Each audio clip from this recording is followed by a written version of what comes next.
Well, let's just run through conditions, the sort of day you want to go out zig fishing. And for me, it's got to be those hot sunny days in the summer when most of the fish come up in the upper layers and bottom baits are just not going to get looked at. Generally, I like to have a little breeze, a sort of 5-6 mile an hour wind, but days where there's no wind are ideal as well. And generally I try and get that wind coming off my back, so when I actually feed floating baits they drift out into the lakes. Side winds in your face are just no good on windy days. Well, you can put subsurface zigs and feed a bit of slop over the top. That's probably the best thing. So as for bait, I use the Nash ziggers. They're just like a little liner with a loop, plastic loop, and you can just stick some foam in there. The hook pushes into those. Red foam, black foam, yellow foam seems to be the most productive colours. I use yellow and black, but you can use whatever you feel confidence in. On this lake it's quite shallow, and when it's quite weedy I've even trimmed down a little bit of black foam like the body of a beetle, and then I've used buoyant bloodworm, plastic bloodworm, and like the legs off a beetle, and I caught quite a few fish when there was a lot of natural food about. But you can use a pop-up boilie, you can use a bit of bread, lots of different imitation zigs you can actually buy. So it's whatever you feel confident, experiment, find out what they're having and then stick with it really.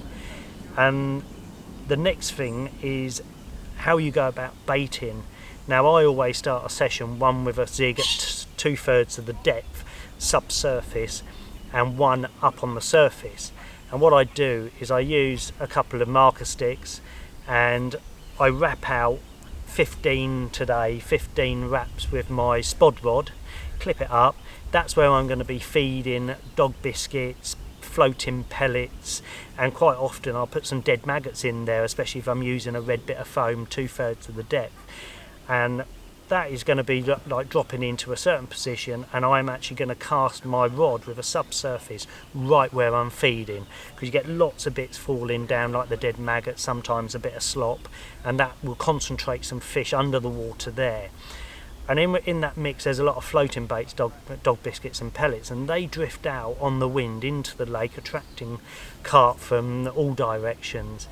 But I don't actually put my surface bait where I'm feeding. I will position that about 20 yards further out in the lake. So the carp come in, they get lots of confidence on those floating dog biscuits where I'm feeding them. Some of those slowly drift out. Eventually they go over where I've positioned the bait, and all you'll see, it's quite exciting, all you'll see is a great big swirl out in the lake, and about 4 seconds later the old alarm will scream. It takes quite a time to transmit that bite back to the alarm.